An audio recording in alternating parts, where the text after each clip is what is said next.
જગદીશભાઈ, હવે મારો છેલ્લો સવાલ કે અત્યારે વાત એવી છે કે આ બધું પૂરું થશે એટલે સંગઠન અને મંત્રીમંડળમાં ફેરફાર આવશે. મેઇન જે ચહેરો નામ બોલાઈ રહ્યું છે, વિજય રૂપાણીનું નામ સામે આવ્યું છે. કેમ એવું છે હવે? હવે એમાં એવું છે બેન, હા પસ્તાવો વિપુલ ઝરણું સ્વર્ગમાંથી ઉતર્યું છે, પાપી એમાં ડૂબકી દઈને પુણ્યશાળી બને છે. ભારતીય જનતા પાર્ટી પાસે વિપક્ષો કે છે એમ જ એક બહુ મોટું વોશિંગ મશીન છે. એ લોકો હા હા બિયરમાં તુલસીનું પાન નાખીને કે છે આ પંચામૃત છે, તો બધા કે પંચામૃત પંચામૃત. હમ એમ વિજય રૂપાણીને કાઢ્યા ત્યારે એના 18 વાંકા છે એવું આ લોકોએ પ્રસ્થાપિત કર્યું હતું. હમ હમ હમ છાપાઓમાં આવ્યું હતું, મીડિયામાં આવ્યું હતું, એની પાંખ બધી કાપી નાખવામાં આવી હતી. રાજકોટમાં પણ વિજયભાઈ નું જે જૂથ હતું, એના જે જાથેદાર હતા, એ બધાની પણ એક જમાનામાં તીતુડી બોલતી હતી, અત્યારે કૂતરું એનું સાંભળતું નથી, એવી સ્થિતિ પણ થઈ ગઈ હતી. હમ હવે હમ હવે વોશિંગ મશીનમાં વિજયભાઈ ધોવાઈ ગયા. એને હમ હમ મહારાષ્ટ્રના પ્રભારી બનાવ્યા, પંજાબના બનાવ્યા, રાજસ્થાન કે મધ્યપ્રદેશના બનાવ્યા, પ્રભારી બનાવવા માંડ્યા. અને ઈશ્વરની કૃપા છે કે ચારેક થોડા થોડા પરિણામ તો સારા આવ્યા. મહારાષ્ટ્રમાં ચીફ મિનિસ્ટર કોને બનાવવા એના માટે થઈને સિલેક્શન કમિટીમાં પણ વિજયભાઈને હા મૂકવામાં આવ્યા. એનો અર્થ એમ થયો કે ભારતીય જનતા પાર્ટીએ જેને ભૂતકાળમાં નકામા ગણીને અડધી રાતે કાઢી મૂક્યા એમ કહ્યું તો હાલે, કે એક હા ફંક્શનમાં વિજય રૂપાણી અને આખી સરકાર અહીંયા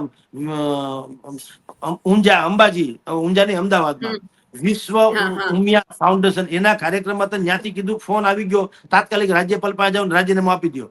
આવું તો કોઈ હા દી કોને નિહાળમાંથી છોકરાને કાઢી નથી મુકાતા આવી રીતના, તો સમજી લો. એવી રીતે તગડી હમ મૂકવામાં આવ્યા હતા. અને એ પછીનો ઇતિહાસ બધા આખું ગુજરાત જાણે છે. હવે એ બધું પૂરું થયું.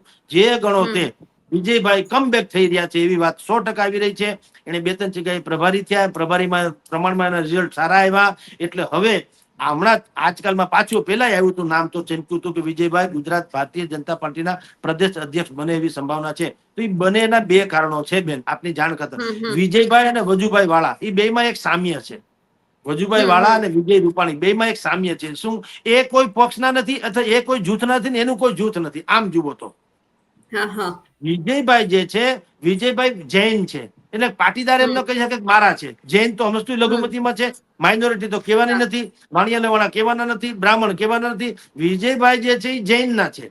હવે જૈન હમ છે નાના, પારસી કોમ જેવું છે નાનું, પણ એનું વજૂદ બહુ મોટું છે. આપણે જાણીએ છીએ ટેક્સ પેયર્સ હા જેટલા છે, બાકી બધી કોમ્યુનિટીમાં જૈન સૌથી બધું ટેક્સ પેયર્સ છે, પૈસાદાર બહુ છે, એનું વજન અતિશય છે. હા એક તો હા ઈ કોમ્યુનિટી આવે એની ઉપર કોઈ કોમનો ડાઘ ન લાગે. કહેવાનો અર્થ એ છે કોઈ કોમવાદી વલણ છે એવું લાગે નહીં. એ જૈન છે, હા વાત થઈ ગઈ પૂરું.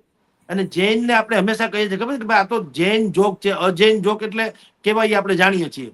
જૈન ઇન હા ધ સેન્સ અહિંસા વાળા, પરિશુદ્ધ હા પ્રમાણમાં. હમ એટલે એક તો જૈન કોમ્યુનિટી આવે છે. બીજું સંગઠનના એટલે એ પ્રભારી પ્રમુખે રહી ચુક્યા હતા ભૂતકાળમાં પણ, અને અહીંયા તો રાજકોટમાં તો હતા જ શહેર પ્રમુખ હમ થી માંડીને બધું.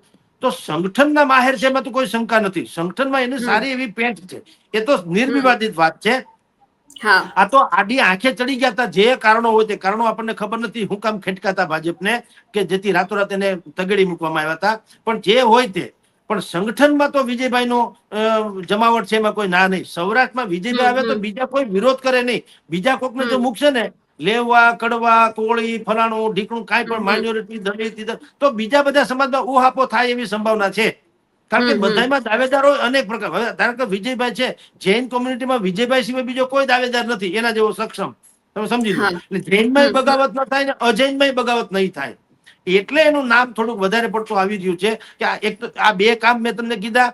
ત્રીજું એનો સૌથી મોટો પ્લસ પોઈન્ટ હોય તો એ છે, ભૂતકાળમાં હતું કદાચ હમ થોડી ભૂલ થઈ હોય તો માફ કરજો, પણ ભૂતકાળમાં હતું એવું પાછું છે કે એ વિશ્વાસુ તો છે એટલીસ્ટ પક્ષને. હમ હમ પક્ષ હમ ગોપનીય રીતે જે કામ કરાવવા માંગતા હોય એ હમ આખું બંધ કરીને વિજયભાઈની હાથે કરાવી શકે. એ વાત બિલકુલ બહાર હા જાય નહીં. આ 3-4 આયામો એવા છે, એને કારણે વિજયભાઈ છે ફરી પાછા લાઈમ લાઈટમાં આવ્યા છે. અને શક્ય છે, અત્યારે ચર્ચા છે, પણ ચર્ચામાં ભારતીય જનતા પાર્ટીનો એક નિયમ નરેન્દ્ર મોદીને આપણે જાણીએ છીએ. એને હંમેશા હા કોથળામાંથી બિલાડું કાઢવાની ટેવ છે.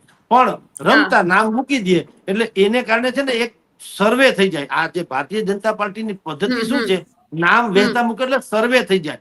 હા લોકોના પ્રત્યાઘાતો જાણી, લોકો એટલે પાછા એમાં એના જે ટાર્ગેટેડ લોકો હોય ઈ. આ જનતા હા એ બનતા શું તો કહી કોઈ માને રહ્યા છે જ હા ક્યાં?